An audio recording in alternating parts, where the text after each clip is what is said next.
I've seen a lot of war movies. I don't have like an interest in war movies or history or any of that.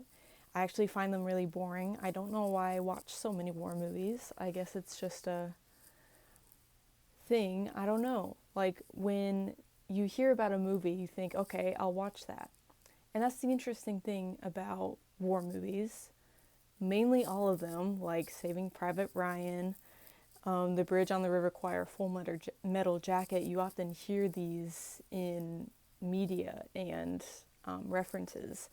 And I find it so interesting that almost no one brings up war movies with female soldiers. And I know there's not that many of them. I know that obviously there's a lot more male soldiers than there are female soldiers. But like I can only think of one movie that's famous for being a female war movie, and that's G.I. Jane. I haven't seen it though. And I just thought that was interesting point to start this off for a video essay. I wanted to talk about warfare. It's a historical and present engagement that affects lead to worse physical health. Under no circumstance have there been better physical or mental health aspects of it afterwards. There's post-traumatic stress disorder, heart disease, and most of all, probably depression. But are there really differences in warfare exposure between men and women? Women have historically been excluded from joining active combat units, but from those that do have exposure, what kind of self-rated health and medical symptoms do they relate with? Historically, women have been involved in warfare whether they were allowed to or not. There's a lot of stories about women dressing up as men.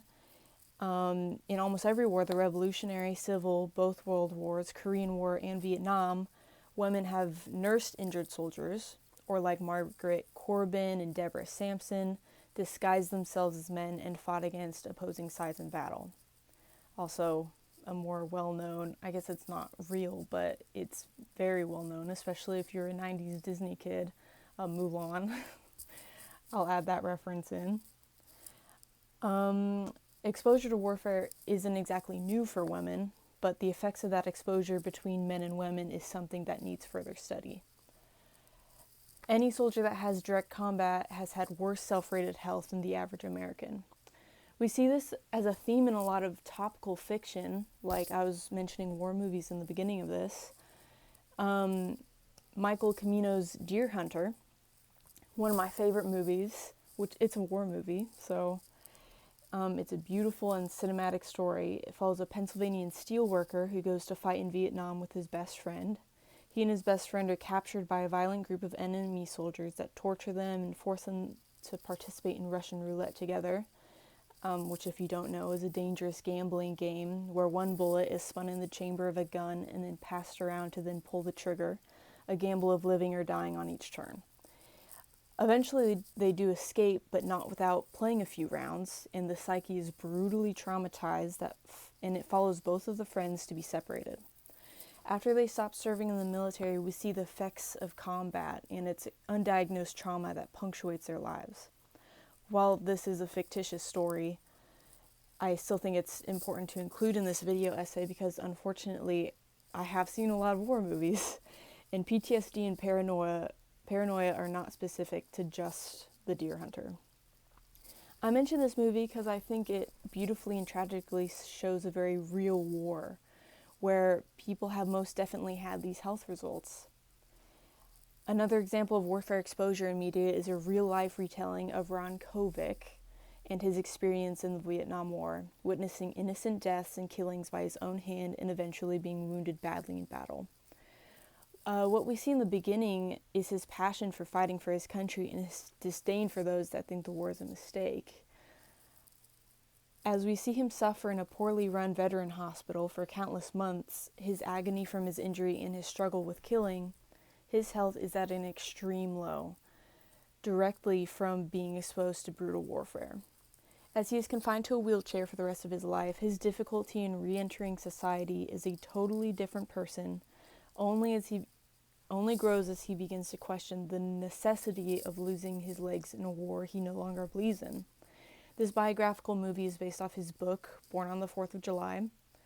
I included this as a historically real example because the impact of Ron Kovic's suffering was entirely due to warfare exposure, and his health condition, including his mental health, was critical, especially when he self-rated it, which this was back in the 70s and 80s, where mental health was not really like a prime target, especially for men. While I would have included more media as an example that compared the difference in gender sequence, media like this is dominated by male stories, as I mentioned in the beginning, drawing a comparison to warfare exposure between men and women.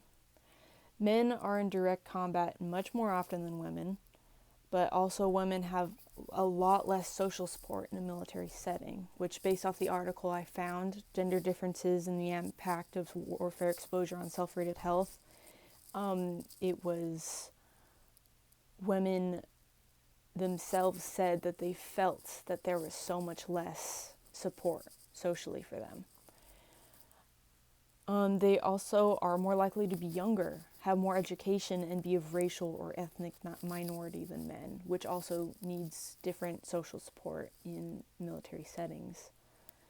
A study completed by Joyce M. Wang, Dr. Luina O. Lee, and Dr. Avram Spiro included 500 female veterans and 7,279 male veterans.